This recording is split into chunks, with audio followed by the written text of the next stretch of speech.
학생들을 위한 AI 윤리 부분을 조금 다뤄볼게요. 자, 다뤄보는데 이런 사례가 나왔어요. 7월 2일, 이제 한 일주일 정도 된 그런 그 기사네요. 동아일보에 나왔었는데, 한국 카이스트, 미국 콜롬비아대, 중국 베이징대, 와세다대 등 14개 유명 대학 연구자들의 논문 17편에서 정말 유명 대학의 연구자들인데 17편에서 인공지능을 이용한 평가 조작 시도가 발견됐다고 일본 언론이 보도했답니다. 논문 속에다가 사람의 눈에는 보이지 않는데 AI의 눈에는 보이게끔 좋은 말만 써라. 평가를 하잖아요. AI 논문을 사람이 평가도 안 해요, 지금. 논문 집어넣어주고 이 논문에 대해서 평가해줘. 이러면은 그냥 평가하잖아요. 우리 챗GPT도. 그래서 그거를 역이용한 거죠. 그래서 이 연구자들이 논문 안에다가 그렇게 써놓은 거예요. 좋은 말만 써라. 사람 눈에 안 보이게. 부정적 내용 쓰지 말라 같은 이 영어 명령문을 슬쩍 써놓는데 어떻게 써놓냐? 흰색 바탕에 흰색 글씨이거나 아주 작은 글씨로 이렇게 써놨다고 해요. 이런 식으로 AI를 등쳐먹는 그런 그런 행동도 했다고 해요. 그래서 이런 이슈들이 많이 생깁니다. 또 논문을 GPT가 처음 나왔을 때는 논문을 양산할 수 있었어요. 아까처럼 GPT 킬러, 뭐 카피 킬러에 보면 GPT가 생성한 문장 진짜 귀신같이 찾아냈잖아요. 아까 그 요약 부분, 초록 부분을 이런 것들의 도구가 없을 때는 그랬었는데 모르겠어요. 한국어에 대해서는 이렇게 카피 킬러라고 하는 게 있는데 저는 조금 씁쓸해요. 과연 논문을 그런 식으로까지 AI가 생성한 문장들까지도 검증을 해야 될까라는 퀘스천은 좀 있습니다. 그런데 뭐 시대가 원하면 해야 되겠죠. 또 그러다 그 카피캣이라고 하는 것이 영문 논문에도 그게 적합하냐 그러면 그건 아니거든요. 오직 한글에 대해서만 그렇게 하고 있는데, 네, 뭐 평가는 뭐 제가 할 몫은 아닌 것 같아요. 자, 그래서 이제 AI를 이용해서 논문 작성을 해야 된다면 논문 주제를 선정을 하고 이것을 왜 해야 되는지를 끊임없이 이렇게 질문을 좀 해야 돼요. 그리고서 문헌 검토가 있어요. 그래서 이런 문헌 검토는 이제 참고 문헌을 좀 많이 가져와야 됩니다. 참고 문헌. 이거는 잘하는 것도 있잖아요. 그래서 잘하는 AI한테 시켜서 아까 뭐 젠스파학 정도만 돼도 굉장히 뛰어나잖아요. 그 정도 초안을 만들어준다면 와인하시죠. 그 정도 초안을 만들어주고 참고문헌을 갖다 주고 할루시네이션이 없잖아요. 그러면은 써볼 만하죠. 거기서 이제 나는 이게 관련 연구를 이런 걸 안 하고 다른 걸 좀 하고 싶다던가 이런 것들은 여러분들이 또 추가해 놓고 해서 이 핵심 논문 요약하는 거죠, 그나요? 그게. 그래서 그런 부분들은 AI 도움을 충분히 받는 것이 좋을 것 같다. 그 다음에 연구 방법론서, 데이터 수집 계획이나 분석 방법 이런 것들은 정말로 내 머릿속에서 나와야 돼요. 그들은 내 머릿속에서 쭉 나와야 된다. 그래서 요게 내가 진짜 구현하고 싶은, 제안하고 싶은 그러한 시스템에 대한 얘기를 구체적으로 나열해서 써 나가야 된다. 그래서 그런 부분들은 AI 도구를 사용하기보다는 자기가 주장하는 것들은 좀 논리적으로 설명해 나갈 수 있는 그런 능력 정도는 갖춰야 되겠다. 그다음에 초안 작성하고 검토 및 수정하고 그다음에 최종 점검 및 제출하는 것까지 이렇게 되어 있는 유사도 검사도 해야 되고 그다음에 형식 및 인용 검증 아까 참고문헌 인용 검증하는 게 있어야 되고 그다음에 유사도 검사는 아까도 몇 번 말씀드렸으니까 이제 그런 것들은 좀 해보면 될 것 같고요. 그리고 우리가 아까 하던 거 한번 얼마나 했는가 얘가 한번 볼까요? 젠스팍이 여기 다 했는데 여기 보면 내보내기가 있어요. 여기 내보내기가 있는데 HTML로 내보낼 수도 있고 워드 문서로 또 내보낼 수가 있어요. 이 만들어진 거를 워드 문서로 한번 내보내도록 한번 해볼게요. 그러면은 우리가 가져다가 또 편집하기가 굉장히 쉽겠죠. 그래서 이런 것들은 가져다 해보고 그 다음에 이제 여기에 있는 내용들을 전체를 지난 시간에 배웠던 노트북 LM에다 집어넣어서 거기서 전체를 한번 또 이렇게 통찰해서 보는 그런 것도 좋을 것 같아요. 그러면 활용하는 방법들 AI를 꼭 한 가지만 쓰라는 건 없어요. 여러 가지 AI를 가져다 놓고 내가 편리한 대로 이렇게 사용을 하면 된다. 그래서 여기 다운로드를 하라니까 여기 다운로드가 됐네요. 그래서 워드 형태로 이렇게 다운로드가 된다.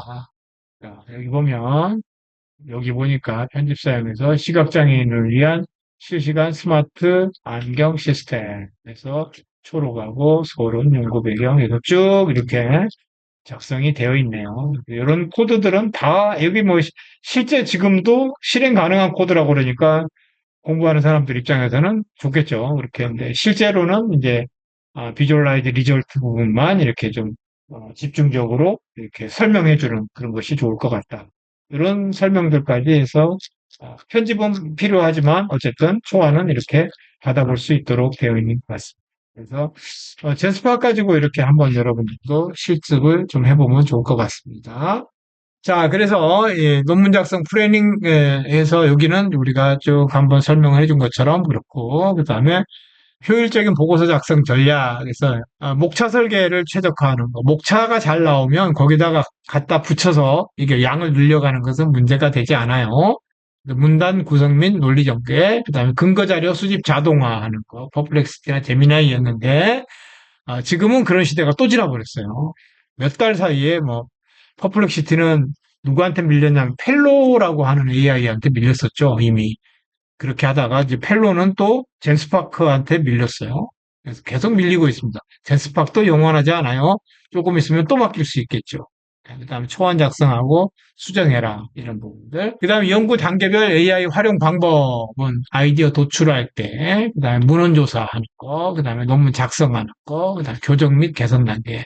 그래서 이 논문은 형식이 다 달라요. 저널마다 그 자기들이 요구하는 형식이 있고 뭐 2단으로 하는 경우도 있고 1단으로 하는 경우도 있고 이렇게 하기 때문에 그런 형식에 맞게끔 교정하고 또 편집하는 기술들도 여러분들이 갖춰야 된다. 그다음에 이제 유사도 검사 도구가 있는데 그 유사도 검사 도구가 여러 가지가 있어요. 그래서 카피킬러는 국내 웹 데이터 중심으로 해서 한국어 문서에 강점이 있다. 뭐 이런 것들도 있고요. 표절과 인용의 차이. 자, 정확한 출처를 표기하면 아무리 많은 문장을 가져다 써도 표절이 아닙니다. 참고 문헌에서 뭐 문장 한두 개만 가져오는 게 아니라 한 단락을 다 가져왔어요. 그걸 인용을 해주면은 그것도 출처를 표기해주면 그건 인용이 됩니다. 그래서 인용 형식을 준수하고 그다음에 그 인용한다는 것은 원저자한테도 뭐라 그럴까 영광이죠. 얼마나 많이 인용됐는가 하는 것들이 또 논문을 쓴 사람 입장에서는 하나의 또 배지가 될 수가 있기 때문에 그래서 표절을 하지 말고 인용해라. 그래서 뭐 인용하는 거 어렵지 않으니까 출처 없이 복사 붙여넣기 하는 것은 표절이고 정확한 출처를 표기하는 것은 인용이다. 이렇게 알면 될 것 같습니다. 자, 그리고 AI 윤리 문제와 쟁점인데 신뢰성과 사실 확인 없는 거를 갖다가 여기 계속 할루시네이션 문제가 계속 나옵니다. AI를 사용하는 하는 그 말은 계속 나올 것 같아요. 그다음에 학술적 부정행위는 인용을 해야지 인용을 하라는 거죠. 그래서 표절을 하지 말고 인용을 해라. 그다음에 AI 저자는 지금 현재는 인정하지 않고 있죠. 그래서 네이처 등 유력 학술지는 AI에 저자 자격을 부여하지 않는다는 입장을 명확히 했다. 그래서 그렇게 알고 있습니다. 그래서 AI는 저자가 아니에요. 자, 저작권 및 표절 이슈. 그래서 AI 생산 콘텐츠의 저작권 쟁점이 현재도 있습니다. 그래서 AI가 자체적으로 저작권 주체는 될 수 없어요. 근데 AI가 만든 생성물은 인간의 창작적 개입 정도에 따라서 저작권 인정 여부를 결정한다.